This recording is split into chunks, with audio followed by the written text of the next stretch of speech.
Si tu es coureur à pied et que tu fais pas de renfo, t'as rien compris. Dans cette vidéo, on va voir ensemble pourquoi le travail de force est obligatoire quand on fait de la course à pied ou du triathlon. Parce que ouais, dans le triathlon, il y a de la course à pied. Allez, c'est parti. Bon les amis, aujourd'hui je suis avec mon acolyte Simon. On a sorti les chapeaux de froid parce qu'on est en décembre et il commence à faire froid. Non, on n'est pas en décembre, on est en novembre. En novembre. Mais il fait froid quand même. Et Simon, qui est un grand adepte de la prise en charge des coureurs à pied, va nous dire pourquoi c'est très important de faire du renforcement musculaire lorsqu'on court. Simon, à quoi ça sert de faire du renfo et de développer sa force quand on est coureur? Je pense que même au-delà de faire du renfo, c'est vraiment l'objectif final. Ça doit être de développer sa force au niveau des membres inférieurs.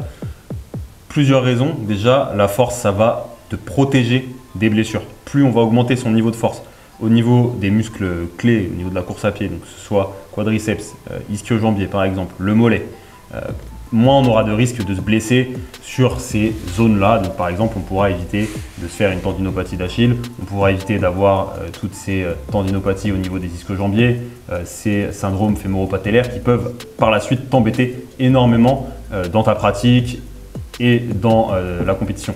Mais attends, moi je te coupe parce que ce qu'on me dit souvent, c'est que les coureurs ils veulent pas prendre de poids. Donc s'ils font du renfo, ils vont prendre du volume, ils vont prendre du poids, non? C'est une belle remarque. C'est vrai que c'est une des craintes. C'est une belle connerie. C'est une belle connerie également, mais on ne t'en veut pas. T'inquiète. Premièrement, en développant uniquement le versant force, on ne va pas être sur un nombre de répétitions et un entraînement optimal pour développer la masse musculaire. C'est vraiment deux choses qui sont distinctes et qui n'ont rien à voir.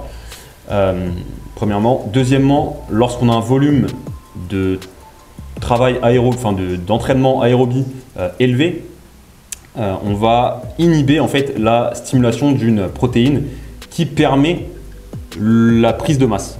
Concrètement, si tu fais 6 heures de course à pied par semaine et que tu fais un entraînement de force ou 2 par semaine, c'est impossible de prendre du volume et donc tu ne seras pas handicapé par cette masse supplémentaire lors de ta pratique sportive, parce que même si c'est complètement faux, c'est vrai que cette crainte paraît logique, parce que si tu es plus lourd, c'est plus dur de courir. Bah oui, c'est certain que plus tu es lourd, plus tu déplaces de poids, donc plus c'est compliqué, plus tu dépenses d'énergie, quoi. Plus tu es nul, quoi.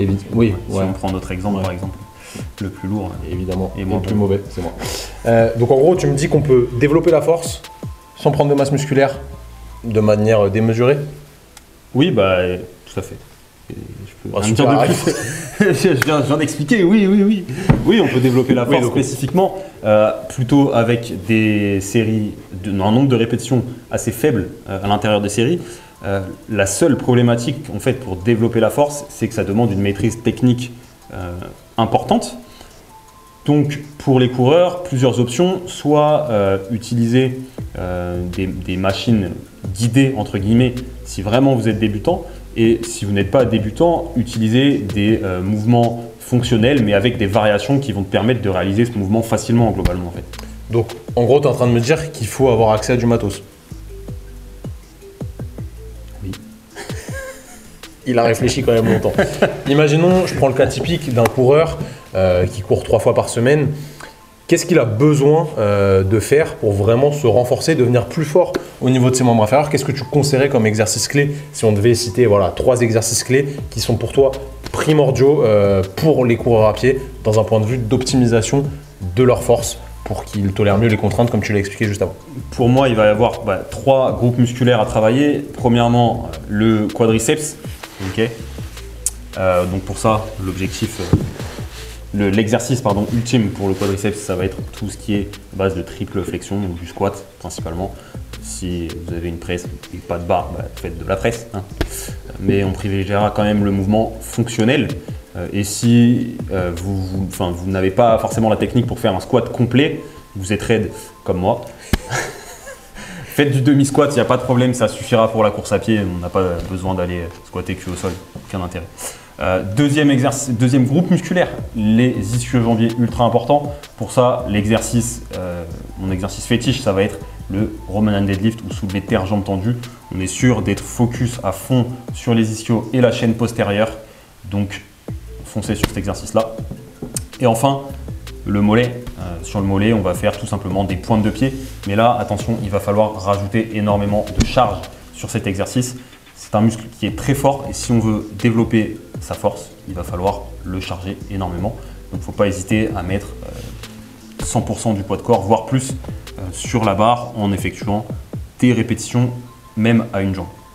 Ok, donc squat pour les quadris, Romanian deadlift pour les ischios, extension de cheville pour les mollets. Si tu devais conseiller quelqu'un qui n'a pas envie de s'inscrire en salle de sport et qui veut s'acheter un petit peu de matériel pour chez lui, juste pour ça, pour faire quelques séances de renfort dans la semaine, qu'est-ce que tu lui dirais d'acheter comme matériel et quel poids à peu près pour un homme de 70 kg? Je pourrais lui conseiller l'utilisation de kettlebell. Ça va être vraiment intéressant, notamment pour le renforcement des ischios et des quadriceps. Ça pourra faire l'affaire. On va pouvoir travailler en unilatéral, ce qui va forcément augmenter la difficulté. Après, pour les mollets, c'est vrai que ça va être un peu compliqué d'avoir assez de charge pour vraiment aller chercher la force sur les mollets. Donc, dans ce cas-là, vous pourrez acheter un kettlebell et puis si vous avez un partenaire à la maison, vous le foutez sur les épaules et puis vous faites des pointes de pied. Ça marche à tous les coups. Ok, donc renfort des quadris, renfort des ischios, renfort des mollets avec de la charge. Combien tu conseilles de séances par semaine pour quelqu'un qui courrait 3 fois dans la semaine et qui ferait un total, je sais pas, de bornes de 20-25 km? Je pense que pour ce total-là, on peut se contenter d'une séance de renforcement musculaire spécifique dédiée à la force. Et après, si on veut ajouter une deuxième séance, peut-être plutôt la cibler sur du travail spécifique de pied. On fera issu d'une autre vidéo, je pense. Ça c'est intéressant, ouais, on fera une vidéo sur le travail du pied, évidemment, c'est très important. Combien de séries par groupe musculaire et combien de répétitions à peu près, si tu pouvais nous donner une fourchette? On va être sur des séries, un nombre de séries de 3 à 5 séries en fonction du temps que tu as déjà pour commencer. Et pour les répétitions, on va rester en dessous de 5-6 répétitions maximum. Mais il faut que ce soit, encore une fois, difficile. Si vous faites 6 répétitions et que vous pourriez en faire 25, la charge n'est pas adaptée. Dans ce cas-là, on pourra ajouter du tempo. Concrètement, le tempo, qu'est-ce que c'est? C'est le fait de normer la vitesse à laquelle tu vas monter lors de ta répétition ou descendre lors de ta répétition. Et donc, tu vas normer ça et ça va rendre l'exercice plus difficile. Ouais, ça augmente le temps sous tension, quoi. Au final, exactement. Tu passes plus de temps contracté, donc il y a un petit peu plus de travail et ça te permet de développer cette qualité physique qui est la force et qui est primordiale, comme tu l'as dit. Bon, c'est très intéressant tout ça, Simon. Donc, si on résume, il faut déjà s'équiper, avoir un peu de fonte. C'est possible. C'est l'idéal quand même. C'est un petit peu mieux. Hein, si vous n'avez pas les moyens, parce que la fonte, c'est vrai que ça coûte cher, il y a Basic Fit. Hein. C'est magnifique, ça coûte pas cher. Vous y voyez des choses incroyables. Bon, après, il faut être accroché parce que. Faut avoir les yeux accrochés, ouais. Faut voir vraiment des choses. Je comprends qu'on ne veuille pas y aller. Dérangeantes. Donc, un peu de matos ou accès à une salle de sport, du temps pour faire au moins une séance dans la semaine. Oui, 45 minutes, je dirais, hein, ça suffit. Je pense que c'est pas mal. Hein. Et évidemment, il faut bien s'échauffer à chaque fois parce que vu que c'est un peu loin de vos contraintes habituelles, il faut quand même mettre un petit peu de temps à l'échauffement pour être préparé. 3 à 5 séries, peu de répétitions et une intensité élevée, c'est vraiment ça qui est le plus important du coup. C'est vraiment ça qui est le plus important pour développer la force, vous prévenir des blessures. Et j'en ai pas parlé au début de la vidéo, mais si en développant sa force, vous allez vraiment aussi gagner en performance. Pourquoi? Parce que votre muscle il va consommer moins d'énergie pour un même effort comparativement entre avant un protocole de renforcement musculaire et après un protocole de force. Pardon. Donc c'est vraiment un double gain, moins de blessures, plus de perf. Que demande le peuple? Pourquoi s'en priver? Que demande le peuple? Donc encore une fois, si t'es coureur à pied, le renfort, c'est pas un truc en plus, c'est un truc qui est vraiment très très important et qui devrait faire partie d'un programme de préparation pour des courses, etc.